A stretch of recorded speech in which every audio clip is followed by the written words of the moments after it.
tardes, bienvenidos a Última Palabra. Yo les recomiendo que desde ahora empiecen a llamar a Tele 11, empiecen a recoger firmas, a ver si nos dan media hora más de programa, porque lo que tenemos yo creo que no nos va a dar. Así que arranquemos. Vamos a trabajar primero con unos datos que son desgarradores, vergonzosos, tristes, pero sobre todo causan gran frustración y tienen que ver con los números de abuso de menores en Puerto Rico y el de abandono de adultos mayores. Cuando miramos la última información que nos brinda el Instituto de Estadística, tenemos que en el caso del abuso de menores durante los pasados años, estos son los números que se registran. En el caso de lo que veríamos en pantalla, que podemos ver una gráfica donde desglosa los números de menores maltratados de los años 2018 a 2023, vemos como esas cifras en el 2023 están en unos 5.239 menores. Más allá de eso, si los vemos por tipo de maltrato, podemos ver cómo se dividen los mismos entre las diferentes categorías, desde el abuso sexual, desde lo que es la negligencia, que tiene uno de los mayores porcentajes, un 33%, la negligencia emocional en un 30%. También podemos ver cómo se dividen estos grupos por edad, y es significativo ver que el segmento de edad que agrupa la mayor cantidad de menores abusados es precisamente entre los 6 y 8 años. También vamos a ver que estos segmentos van a ir cambiando conforme a estos menores tienen una mayor habilidad de comunicar lo que les está ocurriendo, y yo creo que una de las cosas más desgarradoras que podemos ver en cuanto a este caso en particular son los perpetradores, según lo que se registra, y en el mayor de los casos, según lo que tenemos en toda estadística y los datos registrados por el Departamento de Familia, la madre figura como el perpetrador en la mayor parte de estos casos. En Puerto Rico este tema ha cobrado gran auge porque se habla muchísimo de él, pero es muy poco lo que se está haciendo para mover la aguja. En días recientes la gobernadora hizo unas expresiones sobre por qué las cosas están como están, y en esto fue lo que ella tuvo que decir en particular. El que el Departamento de Familia necesite 350 trabajadores sociales no es poca cosa. Para que nosotros estemos haciendo aquí una convocatoria pública de reclutamiento de 350 trabajadores sociales, porque ese es el caos que tiene ahora mismo el Departamento de la Familia en la atención de maltrato de menores y de adultos mayores. Caos es lo que dice la gobernadora que hay ante la ausencia de trabajadores sociales. Eso lo dicen hoy en el 2025, pero la exsecretaria de Familia, Cieny Rodríguez Troche, lo vino anunciando hace mucho tiempo y hoy nos acompaña aquí en Última Palabra. Bienvenida. Gracias por invitarnos. Para nosotros es un honor estar aquí en la tarde de hoy. Pues agradecida de tenerla aquí. Cuando miramos estos números, y de hecho la gobernadora en esta misma conferencia de prensa da una cifra que es desgarradora. Dice que hay más de 15.000 casos referidos, de los cuales apenas el Departamento de la Familia está atendiendo unos 5.000. Hay más de 2.000 niños bajo la custodia del Departamento de la Familia. Usted venía hablando de todo esto anteriormente, de la falta de trabajadores sociales. Ahora dicen que tienen que reclutar de emergencia 350 trabajadores sociales. Cuando usted dejó el Departamento de la Familia, ¿cuál era la situación? Habían 3.679 casos pendientes a ser atendidos. Se habían atendido ese año exclusivamente en el 2024, 21.000 referidos, lo que es una cifra récord. Se habían atendido en años previos 18, año anterior 7.000. Así que se hizo un gran... de referidos rondan las decenas de miles. No, mira, darte el dato de 1.400 referidos mensualmente son los que entran al Departamento de la Familia, de menores, cerca de 1.000 a 1.200 de adultos mayores. Si entran 1.400 referidos mensuales, ¿cuántos trabajadores sociales con cuántos ustedes contaban? Mira, en ese momento había 300 trabajadores sociales asignados a la unidad de maltrato, ¿verdad?, de investigaciones, a la UIA, y cerca de 500 atendiendo casos. Así que sin duda alguna la matemática no da, hay demasiada demanda para la poca oferta de personas y recursos que pueden ofrecer estos servicios. Claro está. Nosotros se había establecido un plan que entiendo que se ha continuado trabajando con él, de activar los casos de negligencia, ¿verdad?, atenderlos con más rapidez, pero los casos de emergencia prácticamente asignarlos, eso es, o los casos que estaban, ¿verdad?, en peligro inminente o presente, se estaban atendiendo con carácter de inmediatez. Así que en ese sentido se ha continuado. El problema es, Alexandra, y aquí yo tengo que hacer un llamado, se están viendo y se estaban viendo muchísimos casos que utilizaban la línea de referidos para atender situaciones personales entre parejas que nada tenían que ver con los menores. ¿Hay alguna recomendación para evitar o para depurar, crear un filtro para que este tipo de casos no ocupe los recursos del Departamento de la Familia? Ciertamente, mira, lo primero que hay que hacer, y se trabajó con la unidad especializada en atención escolar, los casos de negligencia, ¿por qué tiene que llegar un niño que tiene, que sencillamente es una cuestión de higiene, a entrar a la línea de maltrato cuando eso se puede trabajar desde el escenario escolar mismo? Así que ahí ya tú vas reduciendo. Lo segundo... ¿Es un referido de higiene, por ejemplo? ¿Quién lo hace? ¿Un maestro? Un maestro, lo puede hacer un trabajador social escolar, pero son situaciones que llegan al departamento y más allá de que entra al departamento, oye, estás estigmatizando una familia que probablemente haya otros indicadores como puede ser pobreza, entonces los estás victimizando y en vez de ayudarlos. Claro. Vamos a hablar, por ejemplo, de casos donde... tú ves que hay peleas entre vecinos y lo que entra es la llamada de, mira, allí están maltratando al niño. Y cuando se va no hay ningún indicador, ¿verdad? Así que hay que tener mayor conciencia a nivel de ciudadanía.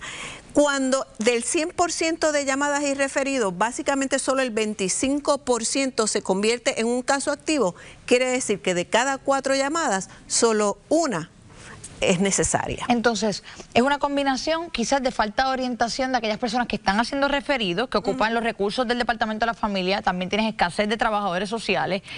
Cuando vemos esto conjugado no solamente con lo que ustedes trabajan de abuso de menores, con el abandono de adultos mayores, que se ha convertido en otra crisis en Puerto Rico, vemos la cantidad de adultos que han sido abandonados en los hospitales por sus familiares.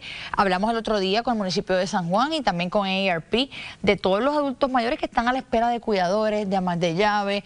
¿Cómo conjuga toda esta demanda que tiene ahora mismo el Departamento de la Familia con los recursos que tiene para ofrecer los servicios? Mira, el área de adultos mayores es un área que está necesitando mucho mayor atención y mucho más presupuesto del que tiene. Se ha venido hablando de crear una administración de adultos mayores, esa es una de las alternativas, pero también en Puerto Rico hay muchos recursos que están demasiado diluidos, demasiado...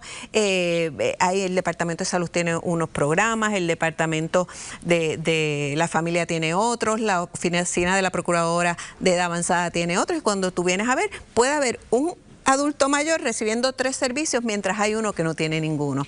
¿Qué proyectos se quedaron sobre la mesa bajo su administración del Departamento de la Familia que usted espera reciban continuidad por parte de esta nueva administración? Mira, yo creo que la ampliación de lo que era la administración auxiliar de personas de edad avanzada y personas con discapacidad es uno de esos proyectos que sé que tiene que darse continuidad, y sé que le están dando continuidad y sé que hay una política pública detrás de eso, pero urge que se dé, urge que se dé. Y esto es un asunto. ¿Ha tenido comunicación con la nueva secretaria para que haya una transición ordenada y que se le dé continuidad a programas como este? Pues mira, nos hemos comunicado en un sinnúmero de ocasiones, más que nada por texto, pero sí, ciertamente, y aquí yo creo que hay que ser bien honesta, ¿verdad? Estos programas uno viene y tiene que ser más honesta. Yo creo que en los procesos de transición debe ser obligatorio que se siente el saliente y el entrante.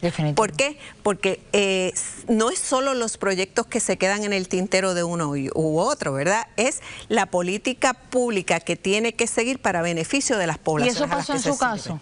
No, no. Esa reunión donde nos sentamos y dialogamos sobre... ¿Y por qué no se dio?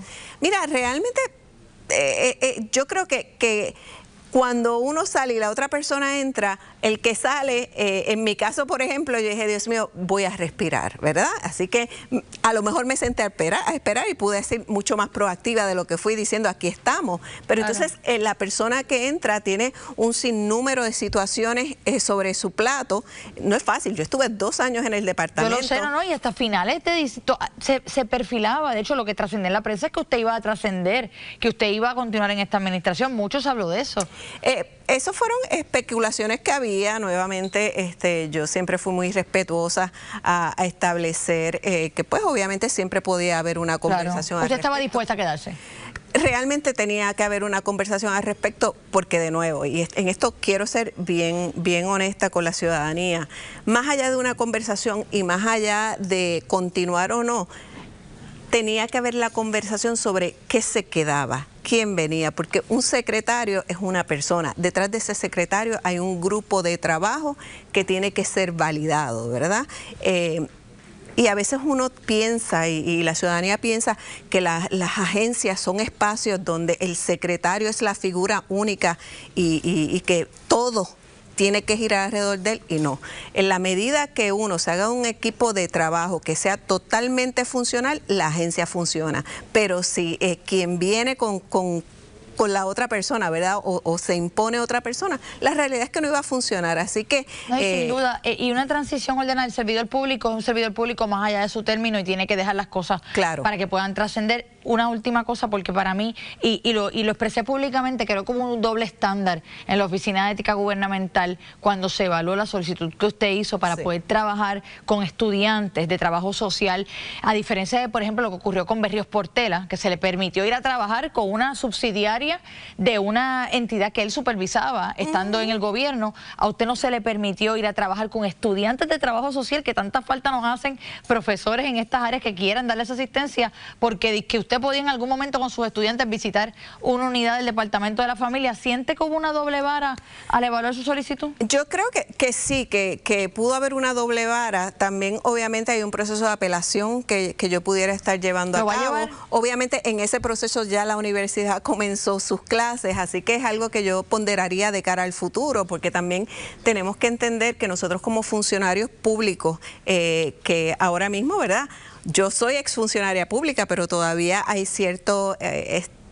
alrededor de mi figura hay cierta publicidad, por decirlo de esa manera.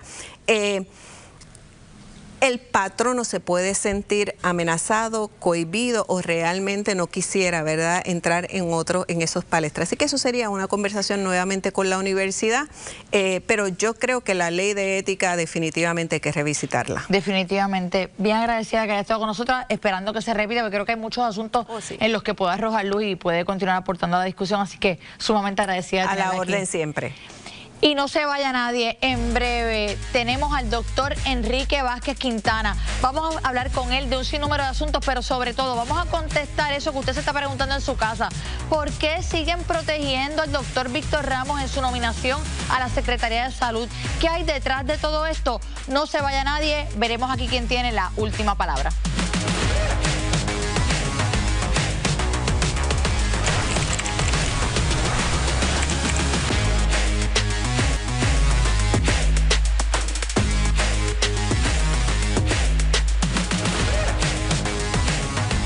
Regresamos a Última Palabra. Durante los pasados días hemos estado hablando muchísimo del Departamento de Salud, particularmente la nominación que se ha hecho de Víctor Ramos, de las alegaciones que hay en su contra, de la falta de una propuesta, una visión concreta para el Departamento de Salud ante los retos que enfrenta. Yo quería que pudiésemos ofrecerles un contenido distinto y que pudiésemos ofrecerle a alguien que conociera del Departamento de Salud, que conociera del impulsar una visión. Y tenemos hoy al doctor Enrique Vázquez Quintana, exsecretario del Departamento de Salud, que se ha distinguido por a través de los años continuar enfocándose en planes para que el sistema de salud de alguna forma pueda volver a salir a flote. Bienvenido, doctor. Bien, gracias por la invitación. Gracias a usted por acompañarnos. Bien. Quería, primero, además de agradecerle todo el trabajo que ha hecho para Puerto Rico y para nuestro sistema de salud, que abordáramos el asunto que ha estado durante las últimas semanas en los medios de comunicación, que tiene que ver con la nominación de Víctor Ramos a la Secretaría de Salud. Sí. Se han hecho múltiples alegaciones de él y su nombramiento. Yo quería saber cuál era su impresión del doctor Víctor Ramos. Bueno, mira, yo creo que la gobernadora tiene un grave conflicto con la designación de Víctor Ramos como secretario de Salud.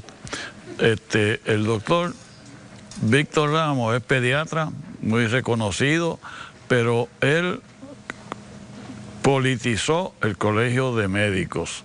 Se dice que ayudaba a candidatos políticos y eso es corroborable en la Comisión Estatal de Elecciones. No, mire, que eso yo se lo puedo corroborar ahora mismo. Claro. Y entonces, pues yo no tengo que averiguar eso, pero se dice eso. Y entonces,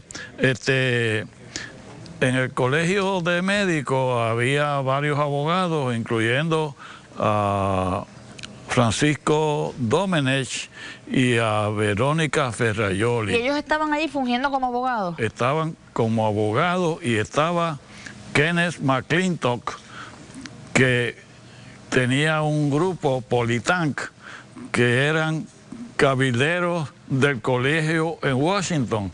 Pero ¿para qué el colegio necesita un grupo de cabilderos en Washington? Eso es irreal. Nosotros al colegio no hacemos tantas cosas que tienen que llegar al Congreso y defendernos allá del Congreso, que nos atropellen y cosas. Eso es insensato. ¿Esto era más o menos para qué año, doctor?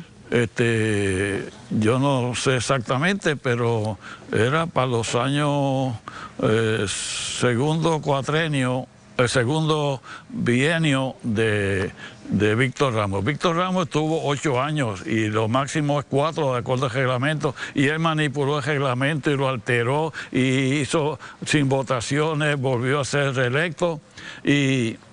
Es curioso que usted nos diga que tenía a Verónica Ferraioli y a Francisco Domenech, porque durante ese mismo tiempo, ella nos consta que además de servir para el Colegio Médico Cirujano, era el Chief Deputy Staff de Jennifer González en Washington, un empleo full time. Que eso es conflictivo también. Devengó más de $700,000 en salario y también estaba también en la Oficina de Servicios Legislativos del Gobierno de Puerto Rico. O sea, tenía 3 y era abogada de récord para Politank. Entonces, pues, el Politank era de Kenneth McClintock, que fue el que lo descolegió en el 97.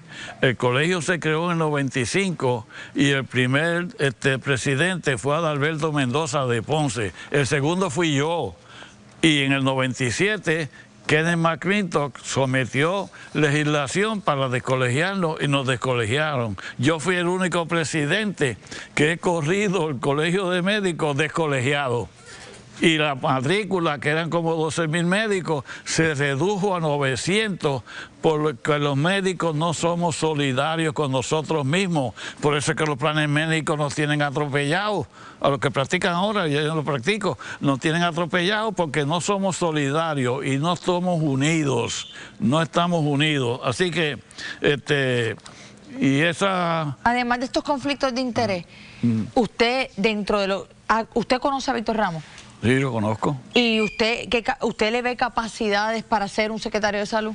Bueno, yo creo que la tendría si no tuviera todos estos conflictos morales y éticos que se le atribuyen y esta contratación de personas que estaban con él en el colegio. A mí me preocupa que tengamos a Francisco Domenech, a Verónica Ferraioli y a Víctor Ramos, los 3 que vienen del Colegio de Médicos Cirujanos de Puerto Rico. Eso es una aberración judicial, eso no puede ocurrir, no debe ocurrir, y eso nos ayuda desde el punto de vista de la gobernadora a los ciudadanos que están ansiosos de lo que pasa en este país, lo que está haciendo Trump en Estados Unidos y todas las cosas malas que pueden ocurrir en Puerto Rico. Eso no abona en nada a lo que la gobernadora está haciendo con estos 3 nombramientos. Y hay una alegación de violencia conyugal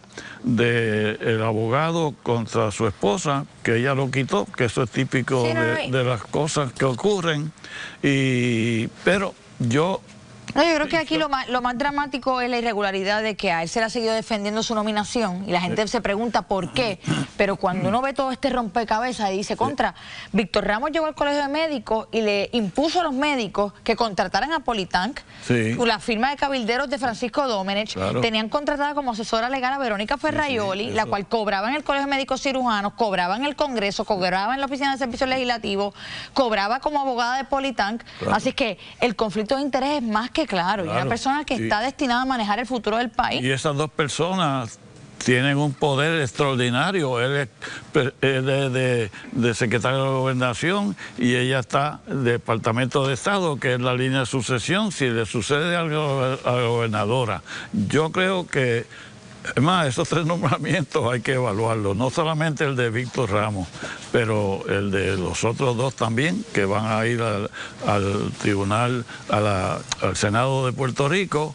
y veremos a ver qué ocurre. Pero lo de esos contratos y la investigación federal que está en las nubes, unos dicen que existe, que hubo un un supina. Nosotros presentamos aquí el supina federal. Lo presentamos aquí, o sea que existe la investigación en cuanto al mal manejo de los fondos para el COVID, pero además de eso yo creo que lo significativo, esto que usted nos trae, que nosotros lo hemos podido corroborar, que en efecto estos contratos los tenían, que estaba Politán, que estaba Verónica Ferraioli, que nosotros nos preguntamos por qué siguen protegiendo a estas personas, y de hecho también es dudoso por qué no habían confirmado todavía a Verónica Ferraioli, y es que también hay transacciones económicas entre el Colegio de Médicos y ella. Sí, pues fíjate, Francisco Domenech defiende a Víctor Ramos los programas radiales y televisivos a capa y espada, pero si era empleado de él y lo protegió antes.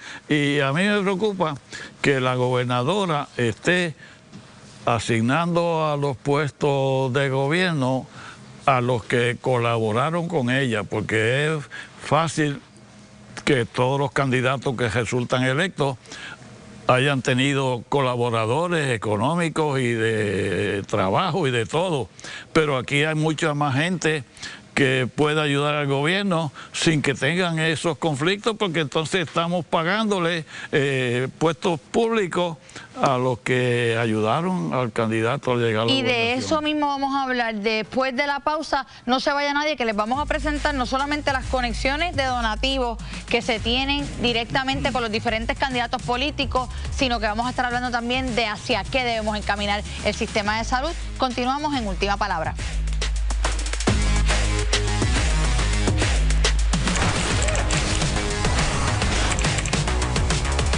Regresamos acá y antes de ir con el doctor Enrique Vázquez Quintana, él mencionó ahorita, así como dicen por ahí, a vuelo de pájaro, los donativos de Víctor Ramos a los políticos. Él dice, esto puede ser corroborado, pues nosotros en efecto lo corroboramos. Ahí tiene 20 donativos a candidatos políticos que ha hecho Víctor Ramos, corroborados en el día de hoy por la oficina del Contralor Electoral.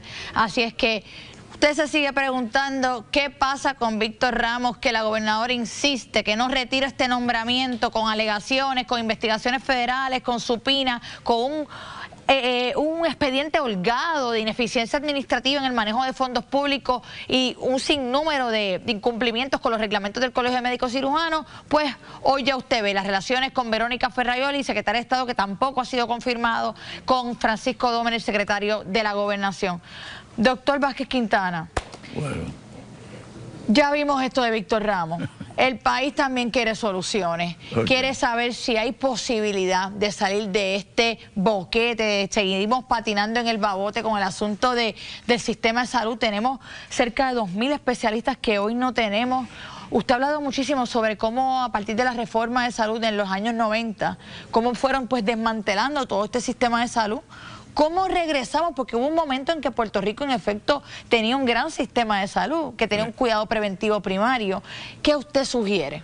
Bueno, nosotros teníamos el sistema de salud Arbona, que era el concepto de regionalización, donde había en cada pueblo había un centro de diagnóstico y tratamiento, había los hospitales de área, los hospitales regionales y por último el centro médico. ¿Cómo regresamos a eso? Entonces, hay los médicos mayores de edad ansían volver al sistema Arbona. Es bien difícil económicamente comprar todos los CDT y los hospitales que se vendieron y las enmiendas, las reformas que hicieron esas instituciones, pero se puede tratar de establecer un pagador único, TPA en inglés, Third Party Administrator, y es que un plan médico o una cooperativa puede administrar el sistema de salud y el pagador único es el gobierno. Es como Medicare.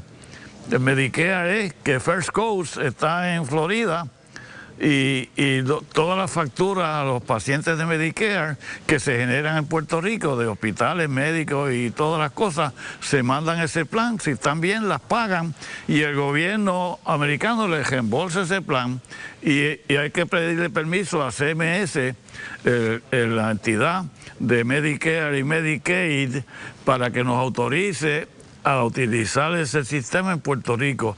Y yo no creo que tengan objeción porque eso es lo mismo que el Medicare americano. Claro, es cuestión de solicitar el permiso, claro, y retomar el control de ese sistema de salud. Utilizaríamos los centros 330, que son hospitales... que ya tienen el 65% de la gente vital. Claro, y están en 68 de los 78 pueblos, y donde no hay 330 hay CDT. Por ejemplo, en Guayanilla no hay 330, pero hay un CDT del gobierno, y el Centro Médico de Puerto Rico, nadie sabe esto, paga a 9 CDT que existen por Puerto Rico, y ellos pagan los servicios médicos a esos CDT. Y entonces activaríamos la ley de centros médicos académicos universitarios, que a cada escuela de medicina se le asigna una región de Puerto Rico para que ellos se encarguen de dar los servicios a esa comunidad. Los 330 ven los pacientes y los refieren a los hospitales de la comunidad.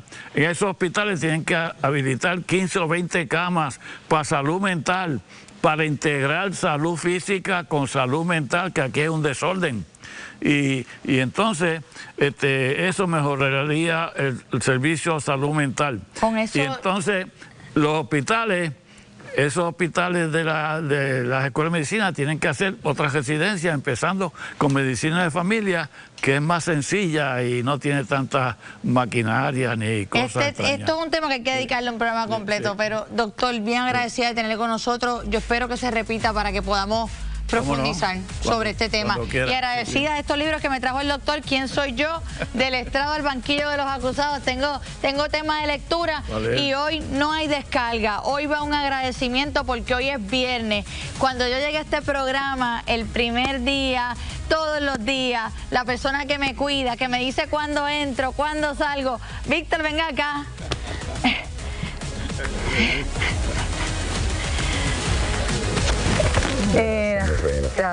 Gracias. Qué triste es que lo conozco y mira, en 2 semanas de programa ya se me va. Pero para nosotros es mi respeto, mi agradecimiento. Gracias por el tiempo que me ha dedicado. Yo salgo de cada programa y me dice, hoy lo hiciste mejor que ayer. Hoy lo hiciste mejor que ayer. Agradecida. Ahora sí, nos vamos con pelota dura. Regresamos el lunes. Gracias.